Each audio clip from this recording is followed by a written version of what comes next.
大家好，我係 Chris。而家咧係一個信息科技高速發展嘅年代，人工智能 AI 嘅進步咧，其實係比大家預期中咧發展得更加快嘅。近排咧仲要加埋 DeepSeek 嘅出現啦，所以令到咧國內包括住香港、台灣使用人工智能 AI 嘅普及程度咧係大大提升。因為傳統文化影響，我哋對於八字、風水同算命占卜都特別有興趣。所以用 AI 算命占卜睇風水呢一個話題咧，最近真係好 hit。我哋而家咧好容易咧就可以喺唔同嘅平台下載到人工智能 AI 嘅程式，只需要咧輸入出生年月日同埋我哋嘅出世地點，就可以揾到 AI 咧去幫你做算命占卜，真係好方便同埋好吸引。最緊要係免費。但係究竟 AI 算命占卜到底準唔準呢？我先試一個例子同大家分享。我輸入咗新曆嘅1990年1月1日中午12點，香港九龍區出生，一個虛構嘅詳細出生資料，要求 AI 咧去幫我計算出八字，再配合埋2025年嘅流年分析，得出嘅結果係容易喺職場、權力、人際關係上產生衝突，易有誤解、小人、合作破裂等影響。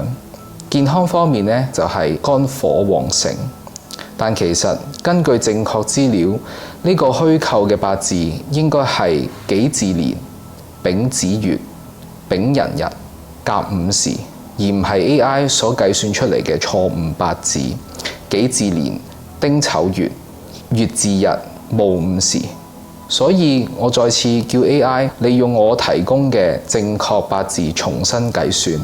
結果依然係注意人際關係，避免因誤解或競爭導致合作破裂。健康方面，火氣旺盛，注意心血管、肝膽、消化系統等問題。其實以上嘅問題有邊個都市人係冇呢？由於咁簡單嘅例子，我哋都已經可以見到 AI 算命占卜唔單止唔準，背後更加牽涉住一個重大嘅問題，就係個人資料私隱安全。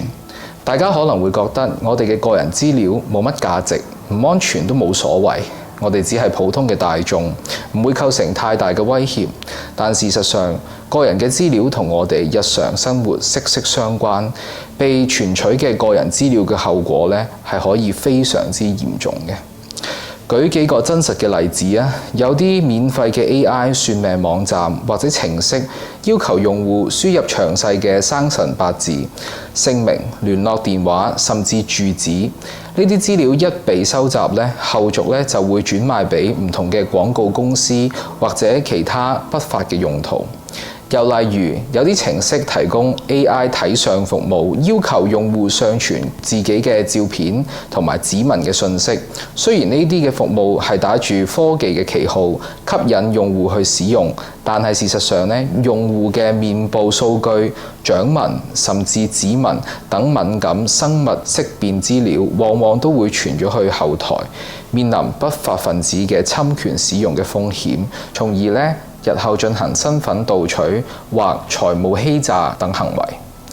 更有一啲用戶咧，佢哋使用完一啲免費嘅算命平台之後，突然咧收到大量嘅垃圾短信、推銷嘅電話，甚至因為平台嘅數據庫被黑客入侵，導致到數百萬嘅資產都流入暗網。以上咧都係近年咧出現嘅真實新聞案例。其實咧，絕對係提醒緊我哋，個人資料私隱安全對於每一個人咧都係極之重要，因為只要一個唔小心，就可能引致於無盡嘅困惑、騷擾，甚至令人傾家蕩產，係非常之危險。大家都應該知道咧 ，AI 咧係透過大規模數據訓練嘅模型，根據所學到嘅規律同埋邏輯去進行推理同埋生成答案嘅。如果遇到數據庫冇直接嘅資料嘅情況咧 ，AI 就會用到已知嘅資料同埋邏輯咧去進行推斷，產生一個可能嘅答案。聽落 AI 好似好叻咁，但問題係好多國家同埋好多嘅文化，特別係中國傳統文化嘅秘訣，都係口耳相傳或者係家傳嘅秘笈，甚至好多都係唔公開嘅，所以 AI 根本冇機會學到真正傳統文化嘅內涵。講到呢一點，之前有一個前輩同我分享過關於佢嘅經歷。佢同我分享佢媽媽煮嘅薑醋係特別好味嘅，佢身邊嘅朋友呢，個個都話好好食。但係當朋友問到佢媽媽點樣煮呢個嘅薑醋嘅秘訣嘅時候，佢媽媽淨係笑住咁講，煮法都係同大家差唔多，冇乜特別嘅分別。不過其實事實上，佢媽媽呢已經同佢講過，喺佢煮醋嘅時候呢，佢會落一個好特別嘅調味料，而呢個秘訣呢係淨係只有佢媽媽知道，亦都唔去外傳嘅。好多高手呢，永遠都唔會將自己真正嘅底牌或者秘訣呢去分享出去。就連朋友、徒弟都唔會例外，又點可能會被 AI 輕鬆咁學到呢？有人可能會話啦，咁我哋上傳更加多嘅數據去俾 AI 學習，咁佢咪會變得更加聰明、更加準確咯，更加方便我哋？點解我哋唔去試下呢？但事實上係 AI 越聰明，同時間就係越危險，因為當佢喺算命占卜嘅時候，需要用到你準確嘅八字，而你嘅八字背後就包含住你嘅年齡、你嘅身體上嘅健康問題，或者你嘅感情狀況等私人嘅資料，甚至係你最唔見得光嘅私隱、敏感嘅信息，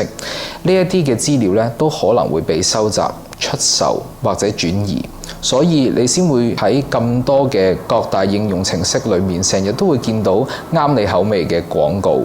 有啲人可能覺得試玩冇乜所謂，但係我自己個人認為，呢啲無謂、冇用同埋危險嘅嘢，一次都嫌多。另外喺 AI 發展到比我哋更加聰明嘅地步，你又覺得你憑乜嘢可以繼續生存呢？因為你嘅工作、你嘅知識、你嘅認知，到時候都會完全被 AI 取代，就連各國嘅文化傳統都可能會被淡化，甚至完全消失。除咗之前嘅例子，我亦都真人實測咗一次測試。因為拍呢條片，我特別用我嘅客人提供嘅資料，叫 AI 去幫佢計算2025年佢嘅喜用顏色，即係話今年着乜嘢顏色最好、最適合佢。今次我特別啲，我一邊通靈去問，一邊用 AI 去計算，結果我自己得出嘅答案就係綠色對應住木，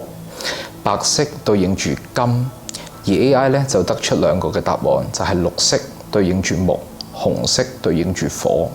其實喺客人嘅命盤睇，佢嘅喜用神的確係木同埋火，但係因為我通靈時收到嘅信息，所以我就直接話咗俾佢聽係綠色同埋白色呢兩個顏色啦。然後我請教咗一位研究咗風水超過20年嘅大師，佢聽完我嘅講解之後呢，佢起初呢都唔明白到點解我會講佢今年喜用嘅顏色係會有金白色嘅，因為按傳統嘅理解，金呢係黑木嘅，會減少火，被視為呢其實係客人嘅忌用神嚟嘅。但係佢睇咗差唔多20分鐘左右呢，佢明白啦。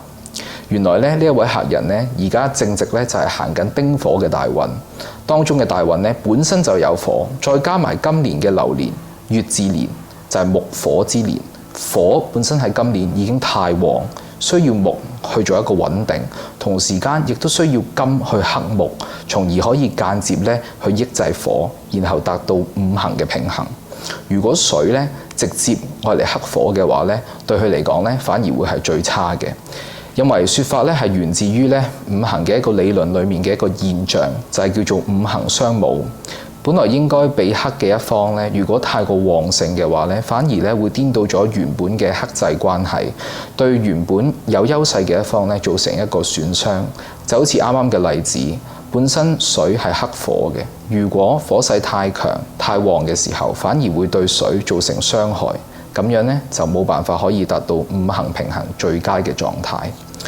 大師咧亦都補充咗，火咧係生金嘅，所以金咧亦都係佢嘅財。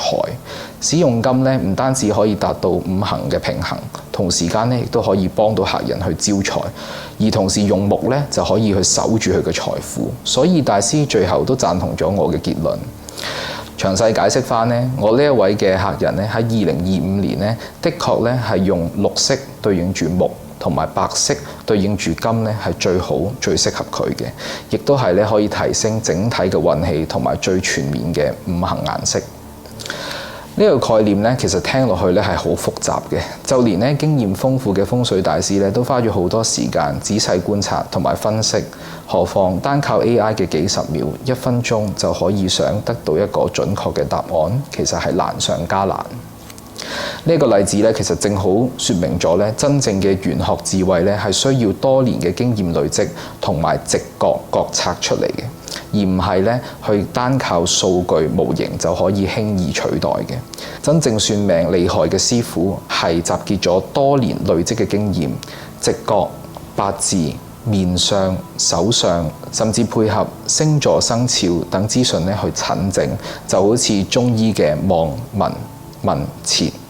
望咧就係觀察客人嘅體型、面相、手相、肢體動作等；聞咧就係傾偈中感知對方嘅情緒；而問咧就係詳盡了解客人嘅背景資料；而切咧就係憑經驗同埋直覺咧去作出正確嘅判斷嘅。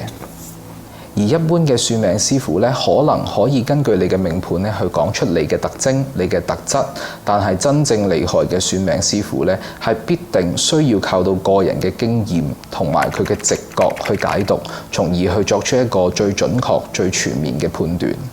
而直覺就係我哋三眼嘅能力之一，三眼能力強，直覺就自然會強，亦都係每一個人都擁有嘅潛能。只不過佢係有機會係潛伏咗，只要跟隨一個正確嘅系統訓練，每個人都可以擁有強大嘅三眼能力，而 AI 係永遠都學唔到嘅。我甚至試過去問 AI 點樣去訓練三眼，而佢嘅答案得出嚟嘅都係流於表面，同網上大部分訓練三眼嘅資料都係差唔多，既唔實用，亦都唔可靠，就同大部分嘅網上資訊一樣無效。好多我嘅學生同埋我嘅客人都會話 Chris， 你通靈真係好準。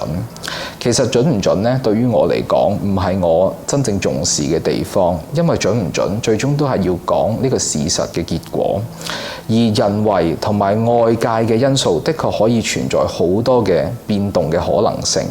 而我嘅通靈方法呢，其實係結合咗高層次嘅維度嘅智慧，同埋我25年所累積嘅經驗而去解讀。所以我並唔係一味單求追求準確而去咁樣做，所以每次出嚟嘅現實結果都係好準，所以絕非互聯網上面或者數據庫嘅資料可以媲美。我知道咧，現今社會咧，好多人都會好依靠科技，以為佢咧可以帶到俾你極大嘅方便，但係大家唔好忘記，我哋嘅生活咧係為咗經驗同埋體驗，從來永遠都唔會係因為俾你走捷徑而去生活。你嘅一時貪念可能會影響咗整個世界嘅發展。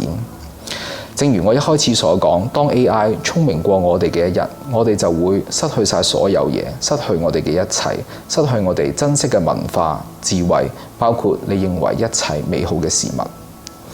因為貪念，可能會曾經想靠捷徑過嘅你而家幸福嗎？你豐盛嗎？我唔會選擇直徑去體驗我嘅人生，可能因為咁，所以我今日先可以真真正正享受到我嘅幸福。我有珍惜我嘅家人、伴侶，我有穩定嘅收入，我有成功嘅事業，我有健康平衡嘅身體、精神同埋心靈，仲有一班支持咗我5年，依然繼續願意去學習、追求個人成長嘅學生同埋客人。如果你同我都有住相同嘅信念，認為我哋都應該捍衛我哋自己嘅文化同埋傳統、智慧、經驗，唔應該追求捷徑去令到我哋整個人類嘅文化危在旦夕嘅話呢，請你俾個 like 我，同埋記得訂閱我嘅頻道，俾我感受到你哋嘅支持。我哋下次見啦，拜拜。